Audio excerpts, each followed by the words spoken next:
Extracting species profile. Spinosaurus is a genus of large theropod dinosaur. Its distinctive sail was formed of long extensions of vertebrae, connected and covered by skin and possibly used for thermoregulation and display.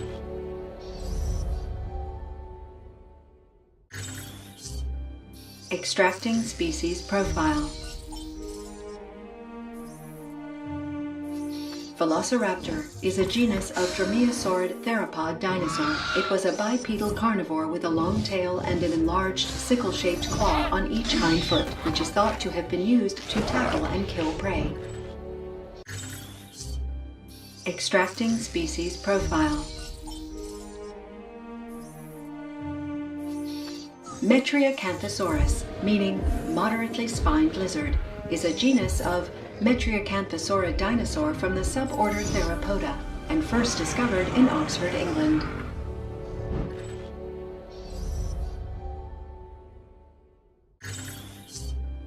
Extracting species profile. Apatosaurus is a genus of large sauropod dinosaur that lived in North America during the late Jurassic period. To lighten its vertebrae, it had air sacs that made the bones internally full of holes.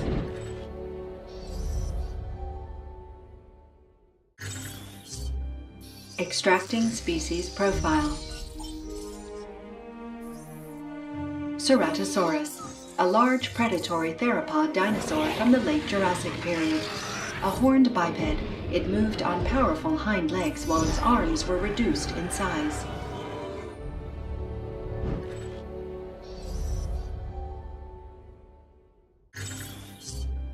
Extracting species profile. Syntausaurus is a genus of hadrosaurid dinosaur from China. Syntausaurus had a characteristic duck-bill snout, and like other hadrosaurs, probably lived in herds.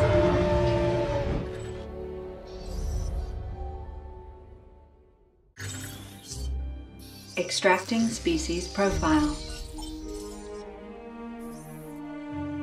Pachycephalosaurus, meaning thick-headed lizard, is a bipedal ornithischian dinosaur. The thick skull dome of this species has given rise to the hypothesis that they used their skulls during intraspecies combat.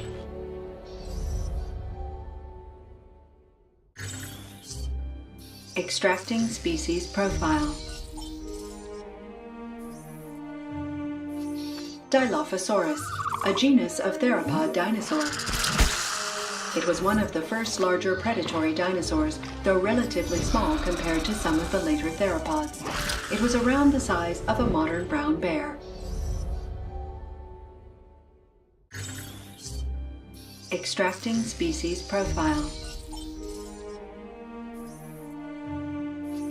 Kentrosaurus is a genus of stegosaurian dinosaur from the late Jurassic period of Tanzania. It had a small, elongated head with a beak that it used to bite off plant material that it then digested in a large gut.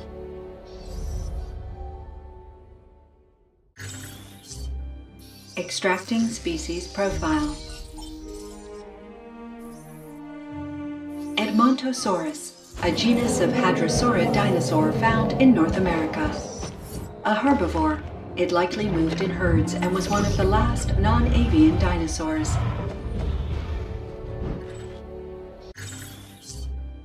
Extracting species profile.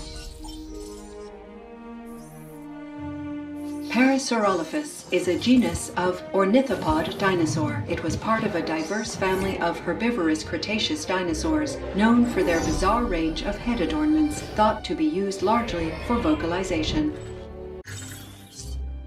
Extracting species profile. Gallimimus is a genus of ornithomimid theropod dinosaur from the late Cretaceous period. Its name is Latin for chicken mimic.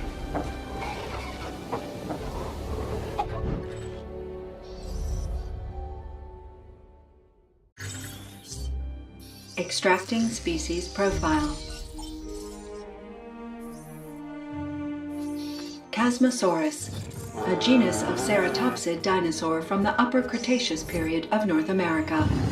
Its name means opening lizard, referring to the large openings in its frill.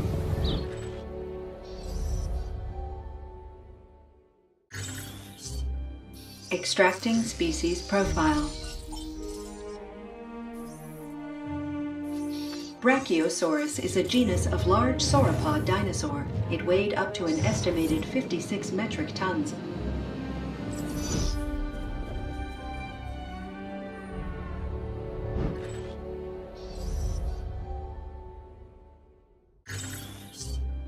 Extracting species profile. Ankylosaurus is a genus of armored dinosaur and is a member of the family Ankylosauridae from the late Cretaceous period.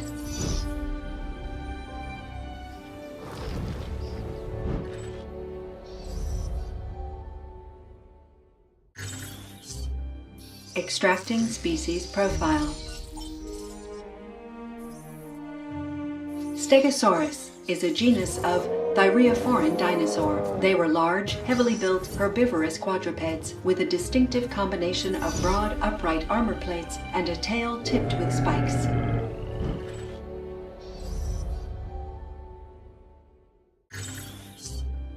Extracting species profile. Triceratops, a horned and armored genus of herbivorous ceratopsid from the late Cretaceous period of North America.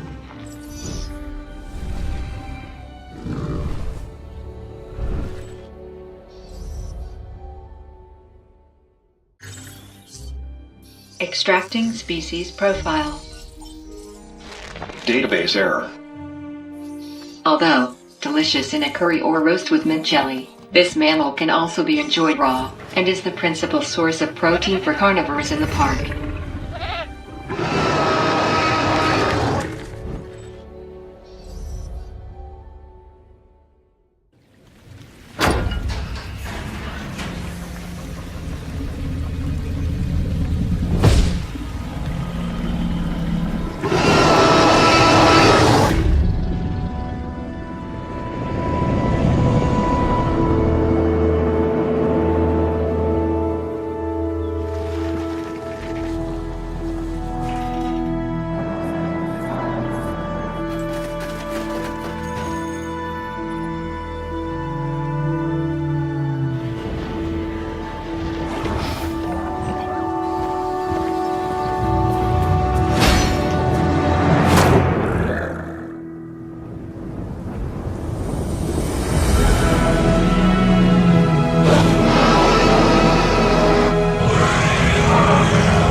Las Cinco Muertes, the 5 deaths.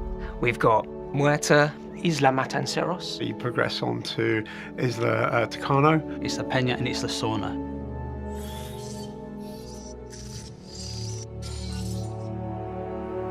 One of the things that was important to us was to make sure that we were authentic to the films. You're going to be approaching these islands and the beautiful iconic shot that you'll recognise from the films as the helicopter comes into this tropical paradise where the whole game takes place.